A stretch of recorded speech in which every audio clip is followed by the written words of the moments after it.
Hello. So today I want to really kind of talk about something super specific. Marijuana and borderline personality disorder and marijuana and medication. So I grew up in California. I grew up in Northern California, and a lot of people know that when weed was legalized in California, it was a really big deal, and it was a really big lifestyle switch. It was when you had to have an actual like prescription, like you actually, it was so easy to get. You could go. There were these doctors who would set up shop, like, and there were so many of these small doctors' offices in like old random buildings, and they would evaluate you. They were called like evaluation like, clinics, and they would evaluate you, and you would tell them. You literally walk in, and every time I went,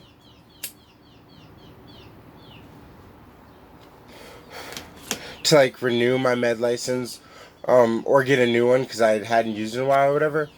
Every time I went, it was always fucking packed, dude. Like, you just see all these different kinds of people all going in. You'd see the elderly, you'd see young, you'd see hip, you'd see cool, you'd see down and out. You see every type of person like there, all for the same reason, to get some weed. And so, needless to say, shops started popping up everywhere, and it was this beautiful time because there were like at least 30 or 40 shops, and within like a 5 mile span of where I was at, and some shops delivered.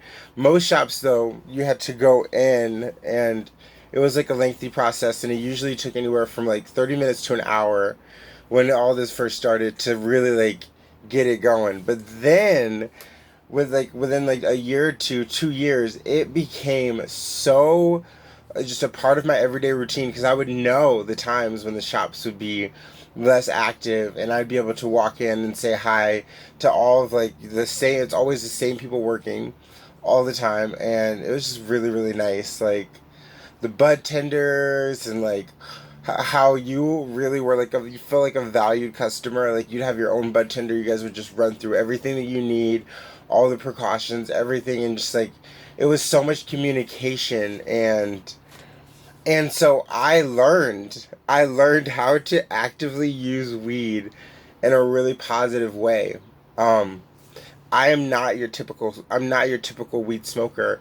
If I'm smoking a weed, I like to know the type of the weed that I'm smoking so that I can know what the effects are going to be, so that I can use the weed not to feel my anxiety or not to feel my depression, but instead to combat my manic episodes, or to actually like, I don't know, not soothe myself, but kind of medically control my mood or my state right in that moment, because weed is something. There are long-term effects and there are short-term effects for me, because I've been smoking for so long and I smoke so many different types of weed. I know the after effects, the actual inhale effects. Like, I know when I'm going to be smoking a certain weed what's going to happen, and I can almost tell by looking at that weed, just looking at it and smelling it and touching it and feeling the texture. I can tell what kind of weed it's going to be. I can tell how I'm going to feel about that weed. Like, typically, I mean, some weeds surprise you. The most the most surprising weeds I find are indicas, because when it's so dense, and when the nuggets are so dense, um, you don't really know the potency of, like, the when you actually break down the nug. The closer to the center of the nug you get, um, it just has different components of the weed. And so outside of the, like, on the actual leaves, that those crystals are, what's it's like tech to something, and those crystals are what cause like more stimulant effects, as where when you break down the weed and you get into the more dense core of the weed, those are going to have more cannabinoid effects, so like CBDs, like. And so weed is really interesting. Weed is really interesting to me. It always has been, and I've always used it as a science, more than a dependency. I would say when I was 19 years old, yeah, I was high all the time. I like it, there was no point. I had like I was in California. It was Northern California. All this weed was just legal. So of course I was stoned for like a solid year, like a solid year. Like literally every day, like stone, like wake up, smoke, go to sleep, smoke, walk, go take the dog for a walk, smoke, do everything because it was so socially accepted. It was legally accepted. It was accepted in every way. And so it wasn't just me that was living that lifestyle. It was everyone's. Everyone was living that lifestyle. I had smoked with so many people within a 2 year span. It is intense, like all the smoking that went on. Like, oh my God, and all the different ways we found to smoke is so intense. With that said, now I live in Michigan, and Michigan was what the third state to legally accept weed or legally where you can legally sell weed. It was the third or fourth.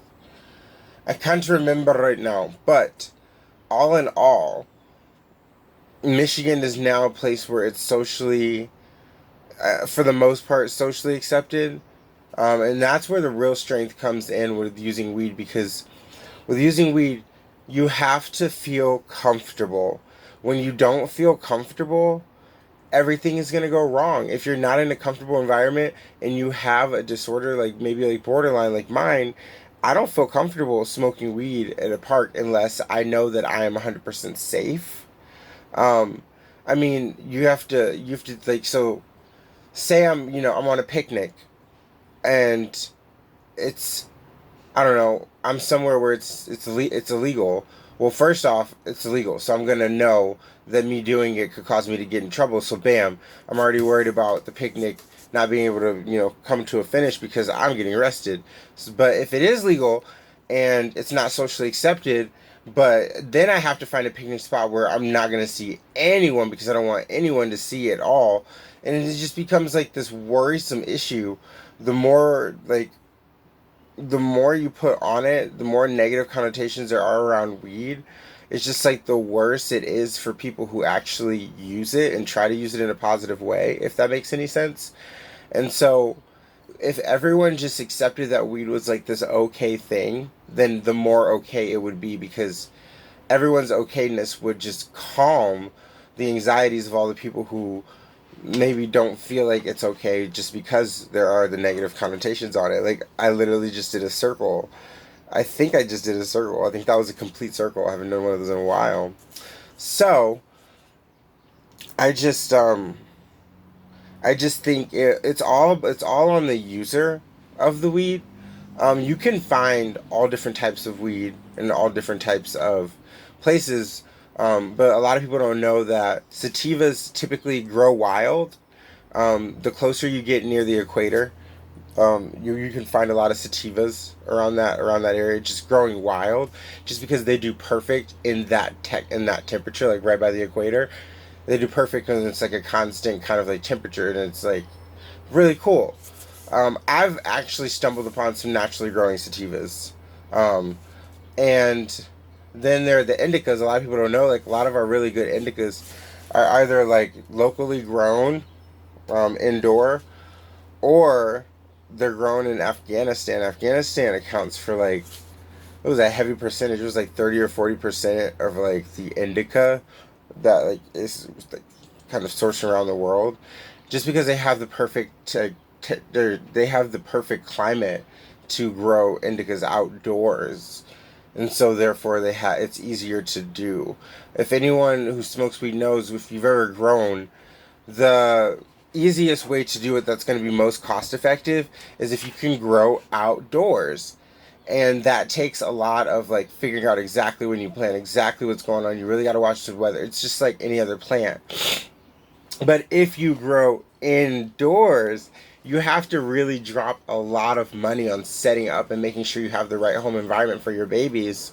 Otherwise, they're not going to grow to fruition and you're going to ruin the whole process, and then your money will be a waste because you won't be able to make that, well, not make that money back, but it just won't be cost effective. I'm not saying I've grown and sold before. I'm not saying that. I know the way that I'm describing this is all coming from like somebody who's growing and selling, but it's just I have grown And of course, like, of course you give your friends, you give some away to your friends and stuff. You don't sell it to them. So it's like, but I still thought in money ways, like, I don't know. I don't know. I just think it's funny. Um, just the way sometimes, like, when you're around like a certain drug or whatever, you just become so used to that drug, and like you really start to understand it. And the more you understand it, the more you know if you can use it, if you should use it, and if you are using it, how you should use it. And weed is one of those. I think everybody, it's not something you can just jump into. You have to really, you have to try to form a special bond through using the types of weed that you should be using for the right reasons. And growing up in California, I was granted that ability at a young age, really, to start really experimenting with what weeds did what. And so now I know how to use weed effectively. I smoked a sativa earlier, and it's the first time I've smoked in about 3 or some odd weeks, maybe 2 or some odd weeks.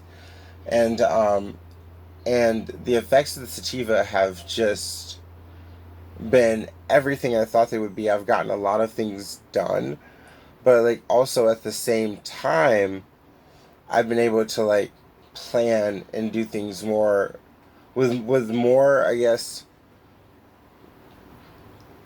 with more emotion, but the emotion's more focused and it's not as sporadic. It's kind of how I feel.